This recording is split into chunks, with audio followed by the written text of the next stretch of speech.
You want to know what are the worst parts of Southern Oregon, and I know I've heard it a lot. People are always wondering when you're doing your research about Southern Oregon, what is the worst possible place, the most dangerous place, the most sketchy place, just the worst of the worst.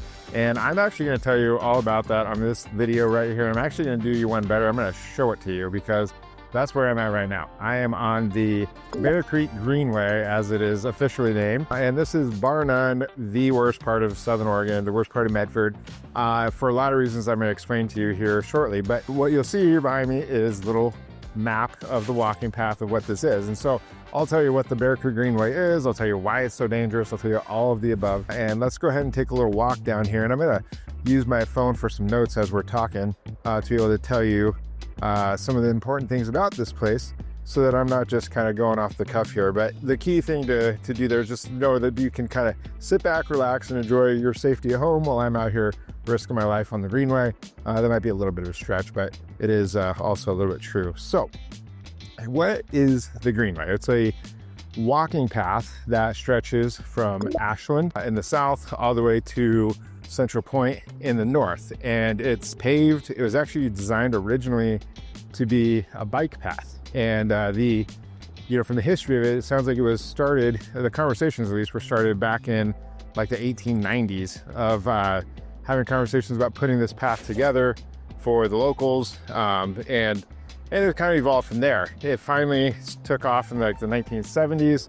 They started building on it, and then over the years it was finally completed back in like the mid 2000s, 2010 or 14 or something like that. So it's something that's been under construction for a long time, and they've done pieces of it throughout the years. And it's always, been this kind of dream to have this path that stretches from Ashland, all the way to Grants Pass is what I've heard.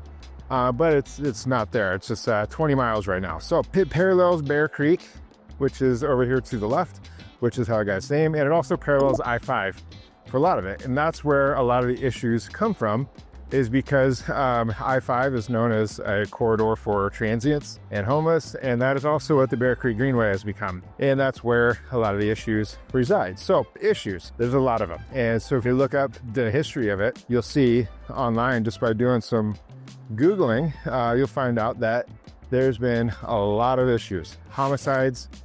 There was a shooting just recently in 2025 here in Hawthorne Park, literally where I'm standing right now. This is Hawthorne Park. There was a shooting here in 2025. There was a shooting, homicide back in 2021. There was another one back in 2018.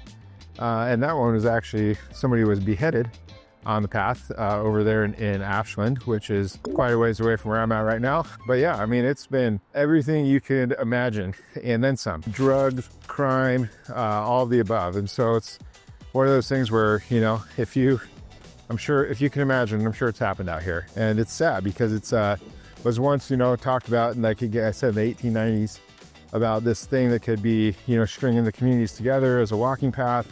And then it turned into, what it is today, which is definitely different than what I think they had envisioned back then. But the question is, how did it get to the state that it's in right now, and why? And so you'd think this nice creek front walking path would be this beautiful, kind of staple of the community.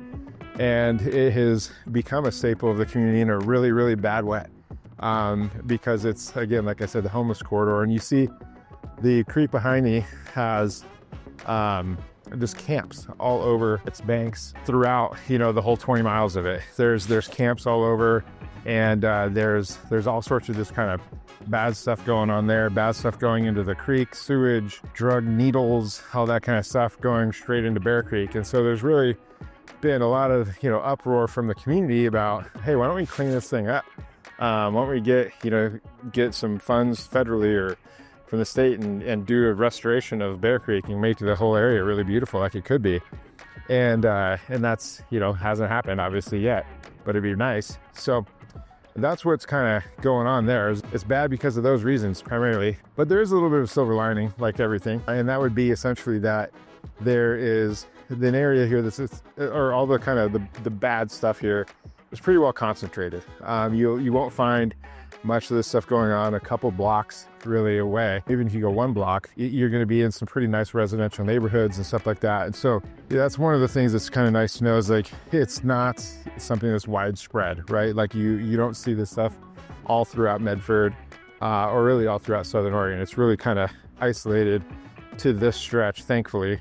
But there's, stories that I've heard from folks that, I know that work in the Medford Parks and Rec who've, shared their experiences of going into parks that are off of the Greenway and, finding people that have overdosed or whatever. And it's sad. It's very, very sad. And they do try to, keep it cleaned up and that kind of stuff. But, you see the police and the city go through here at times and try to kind of help people to take them to the shelters and to the volunteer, there's volunteers that'll go through here and also try to help out with stuff like that as well. But it's really, gosh, it's just a tough thing because this area, it kind of just allows for it. Being what it is, it just allows for that type of activity to continue. And I think everybody that lives here would like to see that better. So one of the things that you're probably wondering is like, why in the heck am I even telling you about this right now? I'm a realtor. Obviously I should be trying to talk about how great the community is and everything. But the reality is that every area, Medford, Southern Oregon included, has its warts, right? Like there's plenty of things that we have here in Southern Oregon that aren't great.